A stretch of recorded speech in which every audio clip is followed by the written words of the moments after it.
If better clients aren't reaching out to you, it's because not enough people know you exist. My name is Malice. I've made over $150,000 last year. I've worked with the Sidemen, Jessa, and a ton of huge YouTubers. And in this video, I'm going to show you how to get more clients without only relying on outreach, how to speak to them, and how to turn them into clients so that they actually give you work rather than promising you work and leaving you after a couple of days. Reason number one that so many editors are making peanuts when they could be making a lot more is something that I call the hidden talent trap. Nobody knows how good you are behind closed doors. All they know of you is what they see online. So you want to ask yourself the question, if I was looking at myself as a stranger without the biases that I have for myself, would I even hire myself? And I asked this question to myself 3 years ago when I was looking at my own Twitter, looking at my own Discord, looking at my own portfolio, and I told myself honestly, I wouldn't hire myself.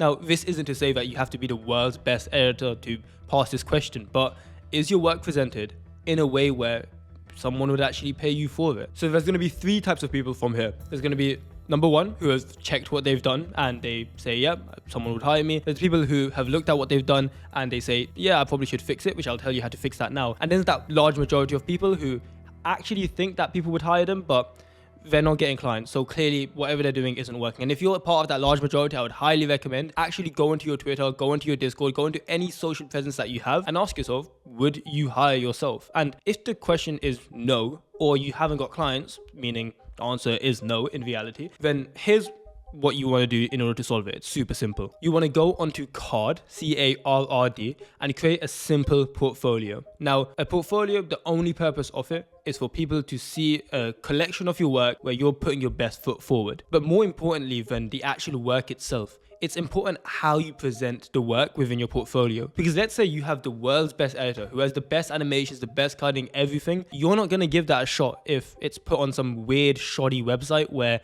it looks terrible in terms of design. So you want a simple, well-designed portfolio. And then what you want to do is link that on the bio of your Twitter. If you aren't using Twitter already, I would highly recommend making it. It is the gold mine for editors because creators are on there, editors are on there. It's one of the easiest platforms to share video work and also get seen because the algorithm is so much more forgiving than Instagram or TikTok. I wouldn't really see why someone would hire on TikTok, but you get the point. Like, Twitter is this gold mine for editors. I've made over $500,000 just from client work alone so far over the last 4 or 5 years, and Twitter is where I've gotten 99% of my work. And the reason that you want to directly link your portfolio on your Twitter bio is because otherwise people are going to have to go like some weird roundabout way to see your work, but you want to just give them as much info as possible up front so they don't need to look around or spend 30, 40, 50 seconds trying to find your work. You just give it to them on a silver platter. But how do you know whether you've made it easy enough for someone to actually see your work? Well, I call it the 5-second rule. This means that as soon as I know your name or I know your social media handle, I should be able to see your best work within 5 seconds. So it shouldn't take me more than 3-4 clicks. It shouldn't be super difficult. I should be able to hear about your social media tag. I should be able to search it on Twitter, and within 5 seconds, I can go on your portfolio and see one of your pieces of work. And the reason that it's so important to follow this 5-second rule is because the internet is ruthless. With short form media becoming more and more prevalent, everyone's attention span is cooked and they're not gonna give you the chance of, oh, you know what, I couldn't find his work, I'm gonna really try my best to find his work. No, they're just gonna go to someone else and they're gonna reach out to him. So if you do want to be the type of editor that clients, and especially higher paying clients with millions of subscribers, are reaching out to, make their lives easier, directly link your work, and make sure your best work is right at the top. But of course, simply adding a link to a portfolio isn't going to get you clients in and of itself. People need to actually come to your portfolio. They need to actually go on your profile so they can see you. And this is where building a brand comes in. But so many editors get building a brand wrong because they think they need to create content helping editors, or they need to create content for themselves helping creators. The problem with creating content yourself as an editor, which ironically I'm doing now, is that it doesn't actually help you get clients. The truth is, I'm not making this to get clients. I've worked with huge ass YouTubers already. That's not my job here. I'm trying to build more an audience of editors now because I've already gotten to the point where I'm making more than 6 figures a year as an editor. So I'm playing a different game, and that's completely normal. You're probably gonna do the same thing in a few years from now. But if you're in a stage where you're making less than 50, 60, 70, 80,000 a year as an editor, your goal shouldn't be to make content. Instead, you wanna do the highest leverage activity, which is show your work to as many potential high quality clients as possible. So what are the components of a high quality brand that clients, especially the bigger ones, are looking for in an editor that they want to hire? I've broken it down into two things. It's competence and consistency. Competence is showing that you actually know what you're doing. Nobody wants to hire an editor to try them out or give them a shot. They pay for a result. And you can't blame people for this. You can't blame clients for not giving you a shot. Because let's say you wanted to spend $200, $300, $500, $1,000 on something, you wouldn't do it on something that hasn't been proven. So how do you actually show competence as an editor? Well, that's where you just want to show that you've done it before. Out of all the advice that you can listen about branding and all of that stuff, the best advice that has helped me is you just want to be able to show that you've done it for other people. So that's showing previews, meaning, hey, I'm going to take a video that I've edited, I'm going to cut the best parts, calling it a preview, and then post that online saying, hey, content edit for this person or recent edits for this person. Like, you can package it however you want, try to keep it concise, keep it simple, but fundamentally you're sharing your work to show people that you've done this before. And over time, what happens is you start building this omnipresence where you have the same name, the same profile picture everywhere, and you're providing value and showing social proof in all these areas. Your profile on Twitter, your portfolio, your Discord, and everything just brings it back to your name.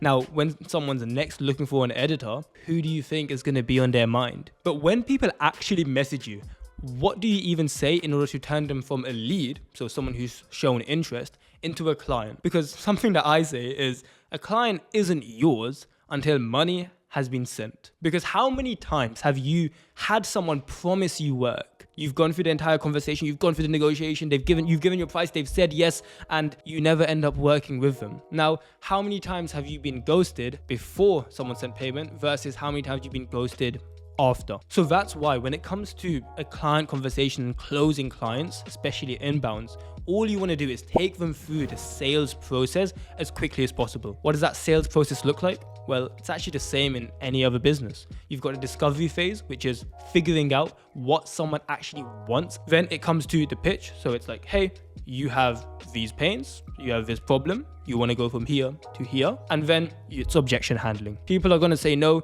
No is normal. This is sales. Most editors hear a no and they're like, oh no, I lost the client. It's like, it's just an objection that you can handle. Usually the objection is going to come down to, hey, it's not a right price for me, so it's more of a money objection. That usually breaks down into either I don't have the money or I didn't expect to spend this much, meaning it's a value objection. But if you've gone through the discovery phase properly, you will very rarely get a value objection. The reason you get competed on price and editors aren't able to charge $400, $500, $800, $1,000, $2,000, $3,000 a video is because they're competing on price. They aren't making the prospect go into value-based decision making, rather than price-based decision making. So I'll explain how to get people into value-based decision making in a moment. But either way, if it comes down to, hey, the person just doesn't want to spend that much, it's usually a value thing. If they just don't have the money, then you could start renegotiating terms where you're like, hey, what if we did less videos per week, but we did that price? Or if you could send a video in the next couple of days, then we can do that price. So you bring cash up front and you also get him happy as well. So it works for both parties. Now, if it's a timing issue where it's like, hey, I just need to get the footage through, something like that, we'll talk about this in a few days. There's so many editors that say, okay, just reach out to me when you're ready. Nobody will ever reach out to you, or at least a lot less people than all of them. Like, you are leaving so much money on the table if you let people say, oh, let me just get back to you. Like, no one's gonna get back to you. That's just an objection. It's a time objection. But how do you actually get over that? Well, you just sort of ask, like, okay, no worries, when do you feel like you can get it done by? Then they'll give you a date. Be like, perfect, dude. How about we get payment sorted now? That way, as soon as you have footage ready, then we'll move forward. Now, the reason you ask that question is it will get you to realize, is this guy bullshitting? Or is he being a serious lead? Because if they say, okay, cool, no worries, then clearly they're going to work with you. But if someone has a problem with paying up front, usually it's because they weren't actually going to hire you anyways. If you let that person go and say, okay, just send me the footage in a few days, they weren't actually intending to hire you. They were just trying to find an easy way out of the conversation without feeling like an asshole. So those are some of the main objections you're going to get. There's partner objections as well, but you're not going to find that too much in editing, where someone says, oh, I need to speak to this person, I need to speak to that person. You can handle it, but I've just seen it much less compared to the money or the time objection. Now, let's talk a little bit more about that discovery phase. How do you take someone from price-based thinking, where they just comparing you to other editors, to a value-based thinking where you can charge $500, $1,000, $2,000, $3,000 a video. Well, it all comes down to the discovery phase. This is the first part of the conversation that you have with someone where you're discovering what their current and desired situations are. Every single person, every human, is in a current situation, and all humans have a desired situation. Now, between this current and desired situation exists the gap.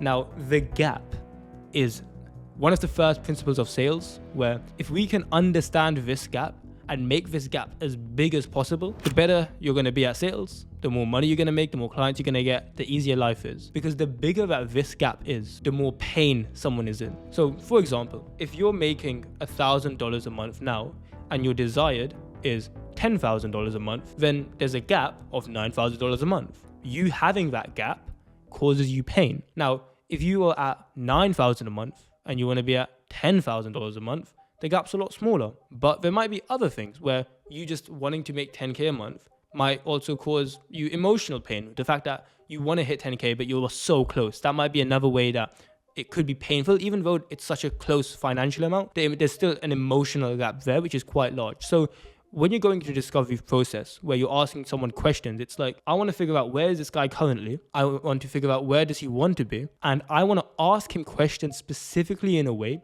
where that gap feels even bigger. Because as soon as you have this gap that's been expanded by you asking questions and you've actually created all this pain, you then just become a staircase between his current and desired situation, saying, hey, you've got this huge gap. My service perfectly gets you there. Would you like to do it? If they say yes, then you give the price. But do you see how I'm figuring out where this guy wants to go? Then I'm positioning myself as what he needs, and then I'm giving my price, compared to him asking how much do you charge and I just say this much. Value-based thinking versus price-based thinking. Because so many editors think that you need to make yourself look cool or make yourself look like the prize when it comes to being an editor. They think that they are the star, they are the desired situation. I'm humble enough to say that they don't give a shit about me. They just want to get to their desired situation, and I'm just going to be a staircase. And it makes me a lot more money, so I don't give a shit about being called a staircase. But how do you actually make sure that they go with you compared to other editors? First of all, it kind of comes back to the consistency and actually being competent,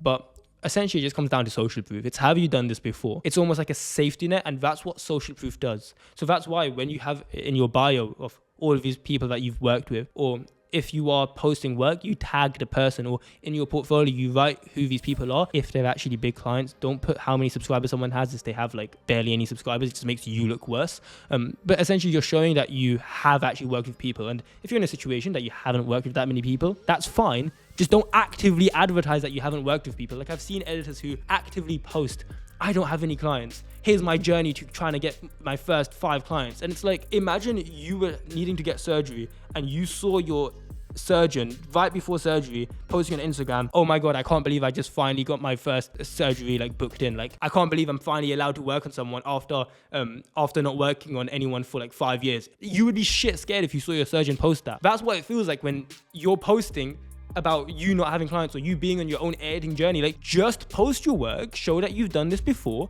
and people will trust you a lot more. So if you're an editor who's making under like 5K a month, usually it's one of these things. It's your literally hidden talent isn't serving you, where you might be a better editor than people think, but because you haven't shown it online, no one actually knows. You haven't built up your brand correctly in a way that attracts high paying clients, rather either attracting no one because you're not posting consistently, or you're attracting the wrong type of people, such as editors and broke creators, because you're making content about editing, sort of like I am now, full transparency, like this doesn't get me clients. Or it's the fact that when people reach out to you, or when you outreach and people respond, you aren't actually handling the conversation correctly. Instead, you're jumping straight into here's my price, putting people in price-based thinking. Rather, you want to be taking people through that process where you understand their expectations of what style do you want, how long do you think you'll need to take, okay, what previous experience have you had, and then going through that short process before giving the price, so you can actually position yourself as what they need rather than what you think they need. Like, just don't guess, just ask them, and then you can become that thing. By the way, if you find this useful, we have all our client systems, editing systems, workflow systems, all of that stuff, basically this but 100 times more detailed.